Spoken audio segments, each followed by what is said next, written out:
नमस्कार, मैं हूं विनीत। आज है 15 जुलाई और दिन है बुधवार। आपका स्वागत है समय बुलेटिन टॉप 25 में। आइए नजर डालते हैं उत्तर प्रदेश की आज की बड़ी खबरों पर। राम मंदिर की आय और खर्च का पूरा ब्यौरा अब वेबसाइट पर। केजीएमई हॉस्टलों की मेस में नॉनवेज पर रोक। इथेनॉल फैक्ट्री के विरोध में गांव पुलिस छावनी बना। प्रयागराज एयरपोर्ट देश के टॉप 10 में। सस्ती बिजली के लिए कानून बदलने की तैयारी। रेलवे में सेक्शन कंट्रोलर के 119 पदों पर भर्ती। और मौसम विभाग के मानसून को लेकर अलर्ट। अब बाकी के समाचार देखते हैं विस्तार से। यूपी की एमएसएमई नीति से 90 लाख उद्योगों को मिल रहा है सहारा। उत्तर प्रदेश में करीब 90 लाख एमएसएमई इकाइयां कार्यरत हैं, जो देश के कुल एमएसएमई आधार का बड़ा हिस्सा है। इन्हें बढ़ावा देने के लिए उत्तर प्रदेश सरकार ने एमएसएमई प्रमोशन नीति लागू कर रही है, जिसे 2022 में अपडेट किया गया था। नीति के तहत उद्योगों का प्रोत्साहन, मौजूदा इकाइयों की सहायता और रोजगार सृजन पर जोर दिया गया है। बुंदेलखंड और पूर्वांचल जैसे क्षेत्रों को अतिरिक्त सुविधाएं देने का भी प्रावधान किया गया है। गोमती के किनारे बनेंगे स्पोर्ट्स सिटी और वाटरफ्रंट। लखनऊ में गोमती नदी के किनारे 7.5 किलोमीटर लंबे क्षेत्र को स्पोर्ट्स कॉरिडोर, वाटरफ्रंट और सिटी फॉरेस्ट के रूप में विकसित करने की योजना तैयार की गई है। परियोजना के तहत sports arena, river promenade, cycle track और कम्युनिटी स्पोर्ट्स क्लब बनाए जाएंगे। इकाना स्टेडियम से जुड़े इस क्षेत्र को खेल और पर्यटन गतिविधियों का प्रमुख केंद्र बनाने की तैयारी है। यहाँ ओपन थिएटर और मनोरंजन क्षेत्र भी विकसित किए जाएंगे। राम मंदिर की आय और खर्च का ब्यौरा वेबसाइट पर होगा सार्वजनिक। श्री राम जन्मभूमि तीर्थ क्षेत्र ट्रस्ट ने मंदिर की आय और व्यय व्यवस्था को और पारदर्शी बनाने का फैसला लिया है। अब दान, बैंक ब्याज, विदेशी अंशदान और अन्य आय का विवरण वेबसाइट पर उपलब्ध कराया जाएगा। ट्रस्ट रामलला को भेंट की गई बहुमूल्य वस्तुओं का रिकॉर्ड भी सार्वजनिक करेगा। वेबसाइट पर राजस्व और पूंजीगत व्यय का लेखा जोखा भी नियमित रूप से प्रदर्शित होगा। सस्ती बिजली के लिए कानून में बदलाव का प्रस्ताव। प्रदेश में 47 लाख उपभोक्ताओं को अब बिजली भार बढ़ाए जाने के बाद 15 लाख से अधिक लोग रियायती बिजली योजना के दायरे से बाहर हो गए हैं। इन्हें राहत देने के लिए राज्य विद्युत उपभोक्ता परिषद ने कानून व्यवस्था में बदलाव का प्रस्ताव दाखिल किया है। प्रस्ताव का उद्देश्य पात्र उपभोक्ताओं को 3 रुपये प्रति यूनिट वाली रियायती बिजली योजना का लाभ जारी रखना है। मामला अब नियामक आयोग के पास विचाराधीन है। प्रयागराज एयरपोर्ट देश के टॉप 10 हवाई अड्डों में शामिल। भारतीय विमानपत्तन प्राधिकरण के ग्राहक संतुष्टि सर्वेक्षण में प्रयागराज एयरपोर्ट ने देश भर में 9वां स्थान हासिल किया है। उत्तर प्रदेश में इसे दूसरा स्थान मिला है। एयरपोर्ट ने 4.89 का स्कोर दर्ज किया, जो पिछले सर्वेक्षण के मुकाबले में बेहतर प्रदर्शन है। यात्री सुविधाओं और सेवा गुणवत्ता में सुधार को इस उपलब्धि का प्रमुख कारण माना जा रहा है। MMMUT के युवा ड्रोन मैन राहुल सिंह की संदिग्ध मौत। गोरखपुर के युवा इंजीनियर और ड्रोन मैन राहुल सिंह का शव लखनऊ के गोमती नगर स्थित एक होटल के कमरे में मिला है। पुलिस और फॉरेंसिक टीम ने मौके से साक्ष्य जुटाए हैं और मामले की जांच शुरू कर दी है। राहुल कम लागत वाले अत्याधुनिक ड्रोन विकसित करने के लिए जाने जाते थे। उनकी उपलब्धियों के कारण उन्हें ड्रोन मैन के नाम से पहचान मिली थी। गोरखपुर प्रयागराज वंदे भारत में जुड़ेंगे 6 नए कोच। गोरखपुर से लखनऊ होते हुए प्रयागराज तक चलने वाली वंदे भारत एक्सप्रेस को जल्द 22 कोच के साथ चलाया जाएगा। रेलवे बोर्ड ने इसके लिए सहमति दे दी है और महीने के अंत तक नई रेक मिलने की संभावना है। 6 अतिरिक्त कोच जुड़ने से करीब 400 यात्रियों के लिए अतिरिक्त सीटें उपलब्ध होंगी। ट्रेन की बढ़ती मांग को देखते हुए यह फैसला लिया गया है। ज्ञानवापी विवाद में बातचीत 20 मिनट में खत्म। वाराणसी में ज्ञानवापी विवाद को बातचीत के जरिए सुलझाने की पहल आगे नहीं बढ़ सकी। सुप्रीम कोर्ट के निर्देश पर आयोजित बैठक में हिंदू और मुस्लिम पक्ष करीब 20 मिनट तक ही साथ बैठ सके। दोनों पक्ष अपने अपने दावों पर कायम रहे और मध्यस्थता प्रक्रिया आगे नहीं बढ़ सकी। अब मामले का समाधान अदालत के फैसले पर निर्भर माना जा रहा है। रेलवे में सेक्शन कंट्रोलर के 119 पदों पर भर्ती आवेदन कल से शुरू। रेलवे भर्ती बोर्ड ने सेक्शन कंट्रोलर के 119 पदों पर भर्ती का नोटिफिकेशन जारी किया है। इस भर्ती के लिए ऑनलाइन आवेदन प्रक्रिया 15 जुलाई से शुरू होकर 14 अगस्त 2026 तक चलेगी। 20 वर्ष से 33 वर्ष की आयु के स्नातक अभ्यर्थी आवेदन कर सकेंगे, जबकि आरक्षित वर्गों को नियमानुसार आयु में छूट मिलेगी। चयन केवल सीबीटी परीक्षा के आधार पर होगा और इसमें सामान्य ज्ञान तथा अंग्रेजी विषय के प्रश्न शामिल नहीं होंगे। चयनित अभ्यर्थियों को पे लेवल 6 के तहत 35,400 रुपये शुरुआती वेतन मिलेगा। टीजीटी अंग्रेजी परीक्षा के प्रश्नों पर हाईकोर्ट सख्त। इलाहाबाद हाईकोर्ट ने टीजीटी अंग्रेजी परीक्षा में गलत और पाठ्यक्रम से बाहर के प्रश्नों के मामले को गंभीरता से लिया है। अदालत ने उत्तर प्रदेश शिक्षा सेवा चयन आयोग से विस्तृत जानकारी मांगी है। याचिका में 4 प्रश्न गलत और 37 प्रश्न पाठ्यक्रम से बाहर होने का दावा किया गया है। मामले की अगली सुनवाई 15 जुलाई को होगी। साइबर स्पेस में उतरे यूपी पुलिस के नए कमांडो। बढ़ते साइबर अपराध और ऑनलाइन ठगी पर रोक लगाने के लिए यूपी पुलिस ने साइबर स्पेस में डिजिटल पेट्रोलिंग शुरू कर दी है। इसके लिए जोन स्तर पर प्रशिक्षित साइबर कमांडो तैनात किए गए हैं। ये टीमें सोशल मीडिया, ऑनलाइन प्लेटफॉर्म और संदिग्ध गतिविधियों पर निगरानी रखेंगी। जनवरी से जून 2026 के बीच गोरखपुर जिले में साइबर अपराध से जुड़े 101 मामले दर्ज किए गए हैं। 15 जुलाई को पूर्वी यूपी समेत कई राज्यों में भारी बारिश के आसार। मौसम विभाग ने 15 जुलाई को देश के कई हिस्सों में सक्रिय मानसून को लेकर अलर्ट जारी किया है। पूर्वी उत्तर प्रदेश, उत्तराखंड, हिमाचल प्रदेश के कई जिलों में भारी से बहुत भारी बारिश होने की संभावना जताई गई है।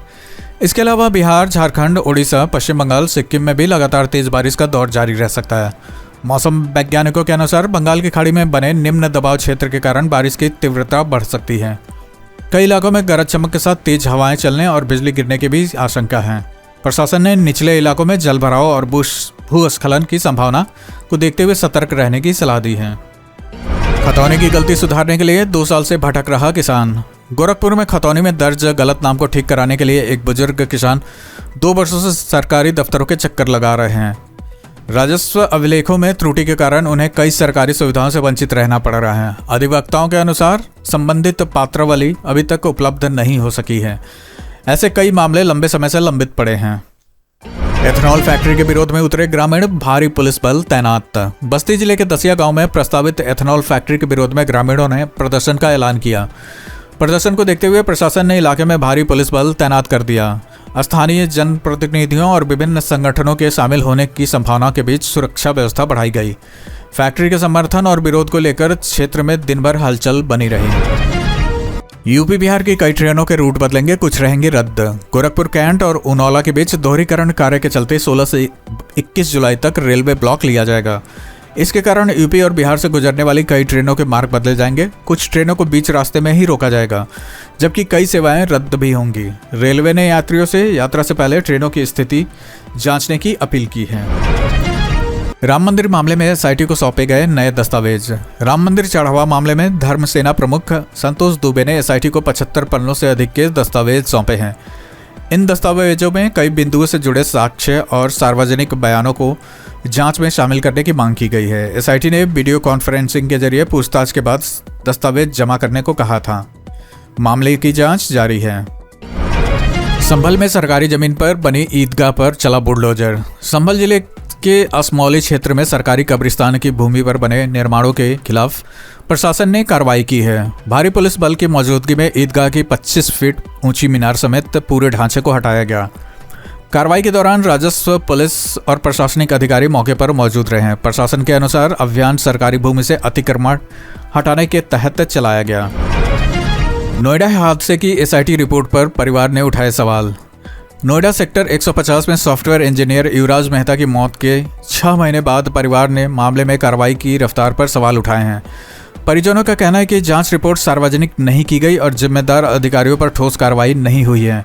इस मामले की जांच के लिए पहले एसआईटी गठित की गई थी। परिवार ने रिपोर्ट सार्वजनिक करने की मांग की है।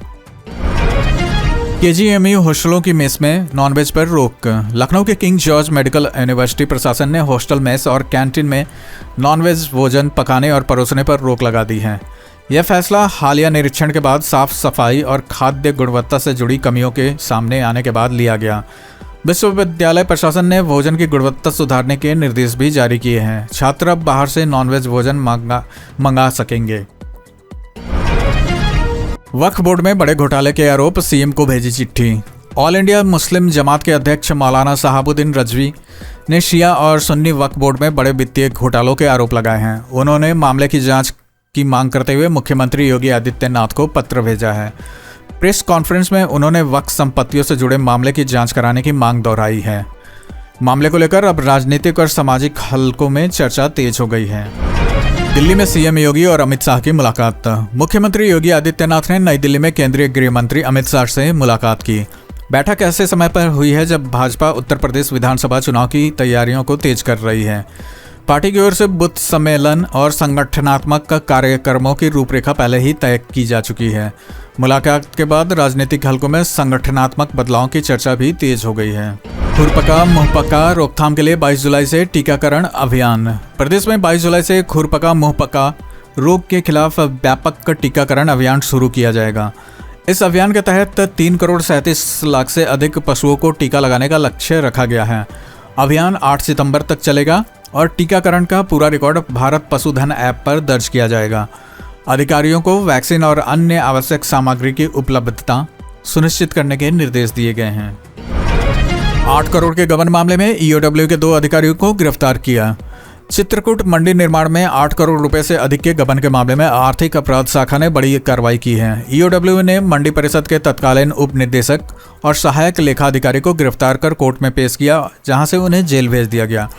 जांच में निर्माण कार्य के सत्यापन और भुगतान प्रक्रिया में गंभीर अनियमितताओं के आरोप लगाए गए हैं। मामले की जांच वर्ष 2021 से चल रही थी। मेरठ में 44 सील इमारतों को गिराने का रास्ता साफ। सुप्रीम कोर्ट के आदेश के बाद मेरठ के सेंट्रल मार्केट में सील किए गए 44 भवनों पर कार्रवाई की प्रक्रिया तेज हो गई है। अदालत ने भवन स्वामियों को 15 दिनों के भीतर अवैध निर्माण स्वयं हटाने के निर्देश दिए हैं। आदेश के बाद व्यापारियों और स्थानीय लोगों में चिंता बढ़ गई है। कोर्ट ने स्पष्ट किया कि अवैध निर्माण को नियमित नहीं किया जा सकता। राम मंदिर में चढ़ावे के प्रबंधन पर नए विकल्पों पर मंथन। राम मंदिर में चढ़ावे से जुड़े विवादों के बीच श्री राम जन्मभूमि तीर्थ क्षेत्र ट्रस्ट भेंट प्रबंधन की नई व्यवस्था पर विचार कर रहा है। सूत्रों के अनुसार श्रद्धालुओं की ओर से दी गई वस्तुओं के रिकॉर्ड और संरक्षण को लेकर विभिन्न विकल्पों पर चर्चा तेज चल रही है। ट्रस्ट का कहना है कि गर्भगृह में सीमित स्थान होने के कारण बेहतर प्रबंधन की जरूरत है। इस संबंध में अभी कोई आधिकारिक निर्णय नहीं लिया गया है। इसी के साथ आज की खबरों का सिलसिला हम यहीं समाप्त करते हैं। अगर आपको लगता है ऐसी खबरें जरूरी हैं तो चैनल सब्सक्राइब करके जुड़े रहिए।